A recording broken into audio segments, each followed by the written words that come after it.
on a l'impression qu'au sein de l'appareil d'État, ça fonctionne un peu comme une forme de secte. C'est-à-dire que le fait d'adhérer vous impose un certain nombre de contraintes, y compris sur votre vie intime, votre vie personnelle, la liberté d'aller et de venir. Ça interroge. D'un autre côté, et à l'envers, on se rend bien compte que en face, c'est pas l'élégance qui les caractérise. Madame Mengono dit que ça a été leur partenaire pendant 25 ans. Et pendant 25 ans, il a servi, j'allais dire de façon servile, le pouvoir en place. Il n'y a pas une seule fausse note de Issa Chiroma Bakari pour la défense de ses anciens partenaires. Il a toujours été là à faire le boulot, le sale boulot, parfois d'ailleurs, contre le bon sens élémentaire et contre ceux qui, à côté, essayent de démontrer parfois le contraire. J'en ai été... voilà. Donc, à l'occasion d'un événement qui paraît finalement comme un événement banal, si on le lâche de la sorte, et que son ancien partenaire. Son ancien, oui, tout à fait, partenaire, vient de livrer à la vindicte dans les conditions d'inélégance que je vois ici. Je me dis, bon, qu'est-ce que nous autres alors, qui n'avons jamais rien partagé avec eux, qu'est-ce qu'on peut raisonnablement attendre voilà, de ce type de façon de faire. Maintenant, au plan juridique, il y a deux questions également qui doivent se poser. La première, c'est celle que j'ai évoquée tout à l'heure, la liberté d'aller et de venir. Est-ce que il est concevable que dans un État qu'on nous décrit comme étant un État démocratique, qu'un individu, je mets de côté l'ensemble des fonctions hautes, prestigieuses, gouvernementales, qu'il a pu exercer. Il s'agit d'un individu lambda. Il n'y a qu'un juge. Seule la justice, peut-être parfois de temps en temps, les autorités de police ou administratives, mais dans des cas vraiment exceptionnels, à partir d'une décision qui elle-même est motivée, ont la possibilité d'entraver, de porter une atteinte à la liberté d'aller et de venir. Sans la justification d'un tel document, je ne vois pas pourquoi on empêcherait un citoyen de se déplacer. Et la deuxième question, pour moi, c'est la question de la vie privée.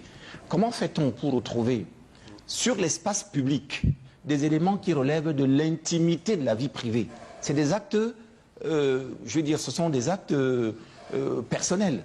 Un passeport, je crois que j'ai dû voir encore d'autres éléments. J'arrive pas à comprendre comment ce pays a pu en arriver là. Il n'y a plus aucune valeur. Il n'y a rien qui encadre ni les comportements individuels, ni les comportements sociaux, ni les comportements... Je vous assure que c'est un tel laisser-aller. Donc, c'est vraiment un exercice compliqué que vous nous soumettez le dimanche pour essayer de comprendre, d'essayer de nager dans cet entre-là de comportements bizarres et autres, et essayer de trouver une trame voilà, compréhensible, susceptible d'être expliquée à vos téléspectateurs. Je voudrais juste, si vous me permettez, faire un petit détour sur le fait qu'il soit l'argument que lui-même il avance. Moi, je ne sais pas si on doit pouvoir s'attarder là-dessus. Bon, je ne voudrais pas... Comparaison n'est jamais raison, mais j'ai le souvenir qu'il y a à peu près 7 ans de cela, monsieur, je crois Cabral Libi, avait fait un tour, lui également, au Sénégal, pour aller le premier président de ce pays pendant un certain temps. C'est également quelque chose qui, de mon point de vue, est un monument, du moins a posteriori. Il a cédé démocratiquement le pouvoir à un successeur. Donc qu'aujourd'hui, et je voulais terminer pour ce qui est d'Issa Chiroma, qu'il se trouve qu'ils appartiennent à la même ère géographique.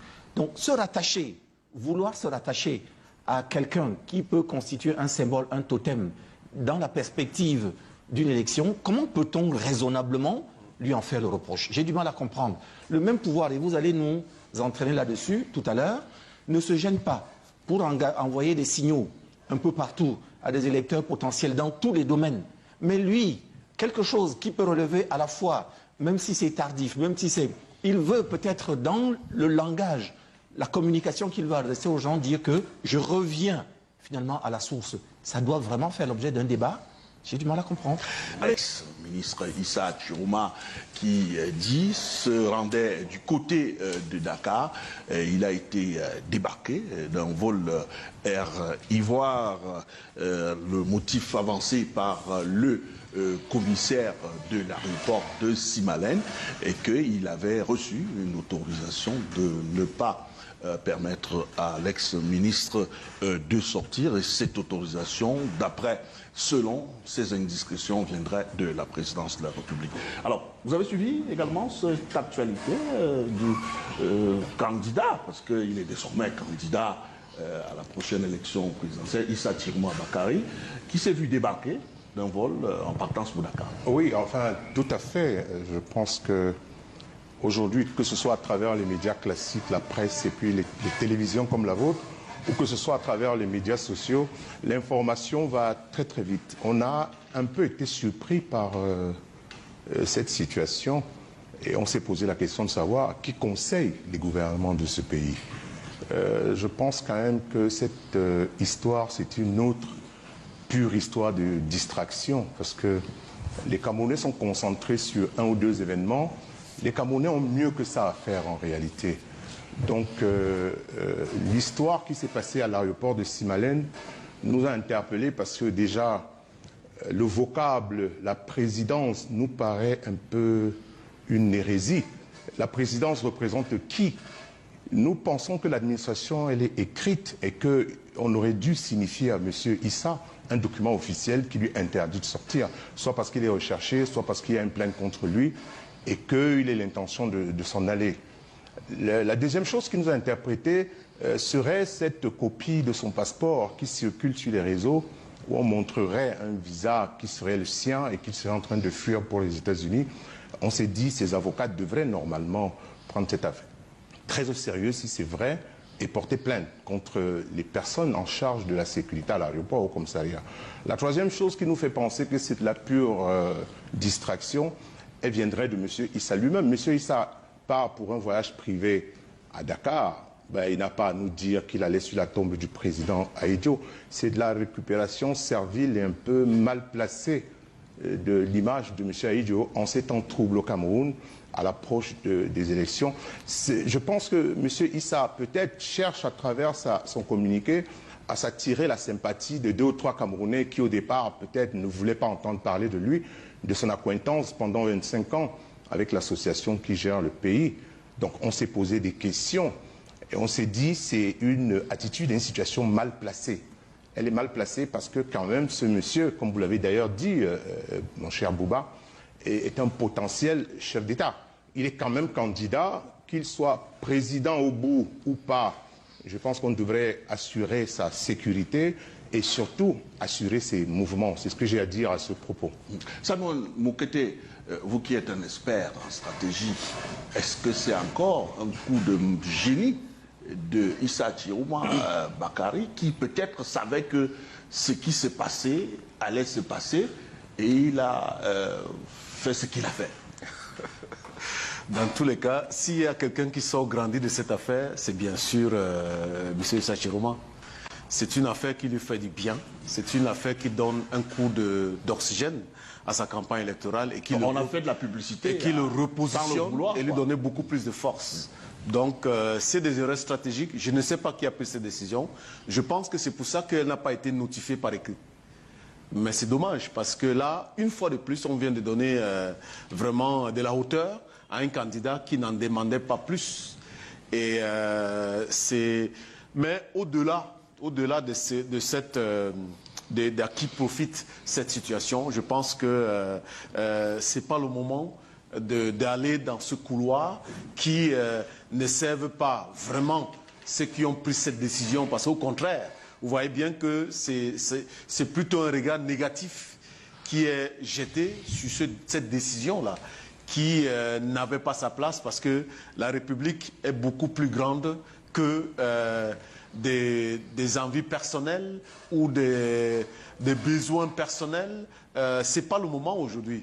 Aujourd'hui, il faut qu'on arrive à une situation où la situation est vraiment ouverte, où chacun peut assumer sa possibilité et sa chance d'aller à cette conquête.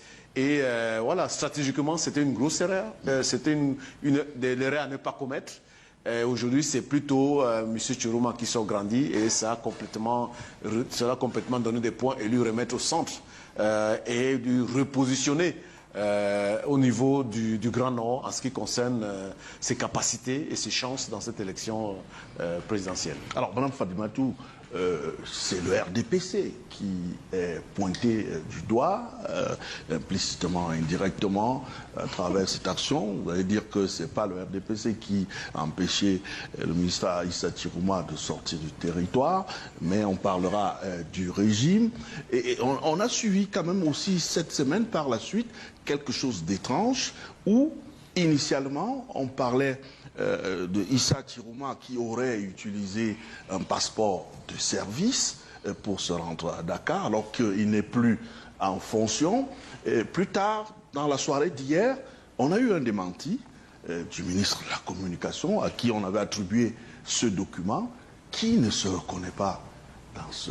Alors c'est une histoire un peu complexe. Quand vous parlez d'un monsieur qui a passé 20 ans au gouvernement, dans ce même régime, le 24 juin, il se réveille d'une amnésie et vous signale qu'il n'était au courant de rien et il découvrait, entre guillemets, la misère des Camerounais.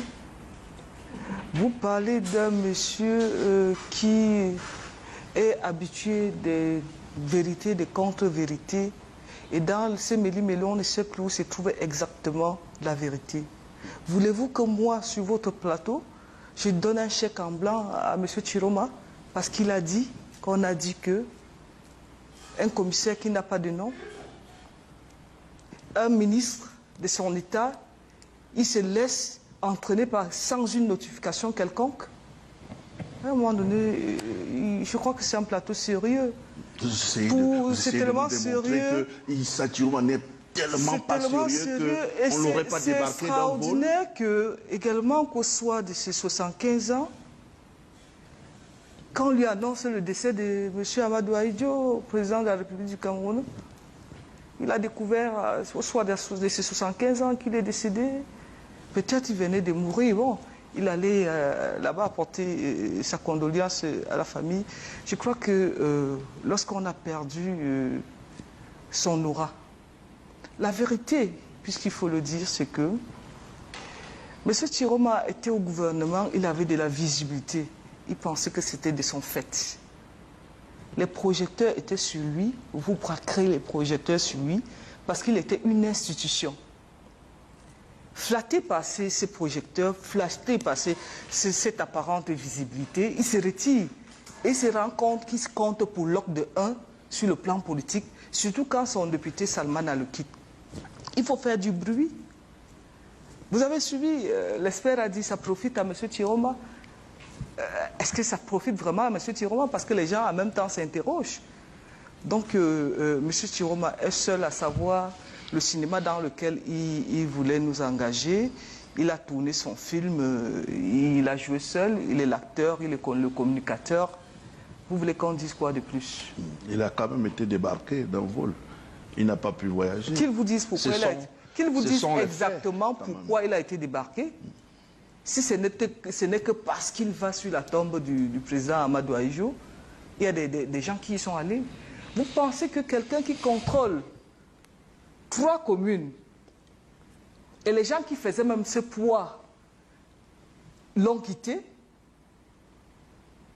il fait si peur au RDPC, il fait si peur au régime, au RDPC qui contrôle 66 communes, au point de trembler quand M. Chiroma se déplace, qu'il vous dise exactement les raisons pour lesquelles il a été débarqué.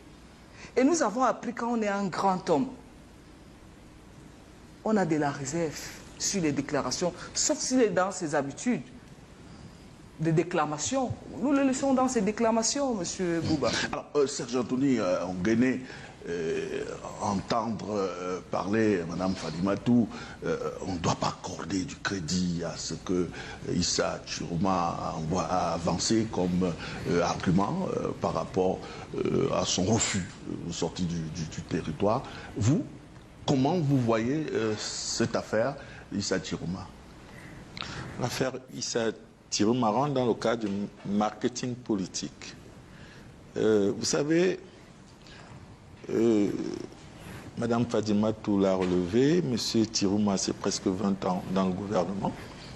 Et il a occupé, je le dis toujours, un poste central. Parce que son poste, c'était un poste transversal quand il était ministre de la Communication. Ça veut dire qu'il a travaillé presque avec tout le monde. Donc il connaît à peu près la matrice de l'État. Maintenant, il y a quelque chose qu'on oublie souvent, ou un peu plus souvent. C'est que M. Issa Tirouma est un opposant qui allait faire une alliance avec le parti au pouvoir, dont ces oripeaux d'opposants ne lui ont jamais quitté.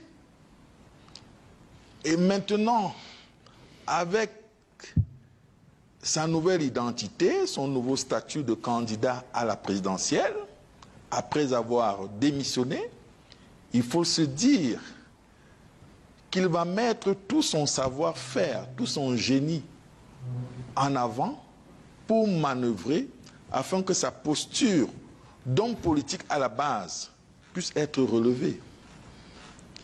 Étant donné que les éléments ici convoqués, notamment l'absence d'une notification sur laquelle il s'appuie pour se présenter comme un républicain, quelqu'un qui respecte l'ordre établi, parce que, ayant suivi sa communication d'hier, il a fait savoir qu'il aurait pu refuser. Mais pourquoi il n'a pas refusé? Parce que c'est un coup politique. Ça m'amène donc à dire une chose. Face à certains hommes politiques, il faut prendre de la mesure en posant un certain acte, qu'ils viennent du gouvernement, qu'ils viennent des autorités sécuritaires, qu'ils viennent des partenaires bilatéraux ou multilatéraux.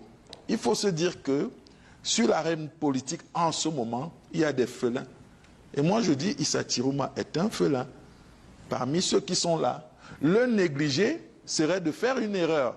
La preuve, l'expert Simon Moukete le relevait, il en sort quasiment grandi, hein, ça il faut le dire, parce que c'est de Issa Tirouma qu'on parle en ce moment. Et quand vous regardez toute l'activité des candidats, tous ces derniers 48 heures, vous voyez qu'il n'est nulle part, il n'est dans aucune concertation. Ça veut dire qu'il a joué son coup. Maintenant, il y a des choses qu'il faut regretter. On ne fait pas la politique sur des défunts. Avec la récupération, donc, M. Tirouma a mis en avant, notamment concernant le premier président du Cameroun, dont les restes sont à Dakar. Je trouve que c'est aussi quand même un peu malheureux. Même si en politique, on dit que tous les coups sont permis, mais dans le cas du Cameroun, nous ne pensons pas que nous devons mettre tous les coups en avant, tout simplement pour se hisser au devant de la scène. D'où ça, ce qui s'est passé est rentré dans du marketing politique et ça nous amène tous à être avisés de part et d'autre. Maître Claude Assira, si le communiqué qui a circulé est avéré, et dans ce communiqué, on lit aisément un communiqué, d'ailleurs par la suite qui a été démenti par le ministre de la Communication, qui a parlé d'un fake. Mais quand on voit un peu la pertinence de ce communiqué, on dit, il est écrit clairement que Issa Tirouma ayant démissionné le 24, et donc dès le lendemain, le 25, il ne pouvait plus jouir d'un passeport de service, donc à partir du 25, mais que plus tard, Issa Tirouma, lui, rompu, féru de l'administration, aille à l'aéroport pour voyager, utiliser ce document qui est un passeport de service. Quand on utilise un passeport de service, il y a beaucoup d'éléments qui vont avec, l'ordre de mission, l'administration compétente et autres, et l'autorisation de sortie en tant que membre du gouvernement. Et cela, on se dit bien que Issa Tirouma connaît ses rouages. Alors s'il est avéré que Issa Tirouma aurait utilisé ce passeport de service pour se rendre à Dakar, on peut quand même se questionner, s'interroger. Je pense que je suis d'accord avec au moins un des éléments d'analyse de Mme Bengonan, c'est qu'actuellement on va avoir tous observateurs ou commentateurs de la vie publique. Nous allons avoir beaucoup de mal avec les informations contradictoires qui nous sont déversées au quotidien. On se retrouve avec une information qui a l'air d'un vrai, et moins d'une heure après, vous avez une information contraire qui vous indique que ce que vous avez lu et que vous avez pris pour vrai autrefois est en réalité un fake. Donc on ne sait plus vraiment aujourd'hui exactement où donner de la tête. Du coup, c'est difficile d'avoir véritablement une opinion sur ce qui a pu se passer ce jour-là. On ne sait pas quel est le type de passeport avec lequel il a entendu voyager. J'imagine qu'en dehors du passeport diplomatique ou du passeport de service, il doit avoir aussi... Un passeport ordinaire. Tout à fait, un passeport ordinaire. C'est un citoyen ordinaire dès l'instant où il n'est plus membre du gouvernement. Toutes ces choses-là sont, me semble-t-il, connues. Donc là, vraiment, c'est difficile. Mais pour moi, cet incident, Thierome, bon, je ne sais pas si M. Thierome en tire un avantage particulier, hein, je n'en sais rien du tout, mais j'ai l'impression qu'il y a au moins deux grilles d'analyse qu'on doit pouvoir avoir dans cet épisode-là. Vous en avez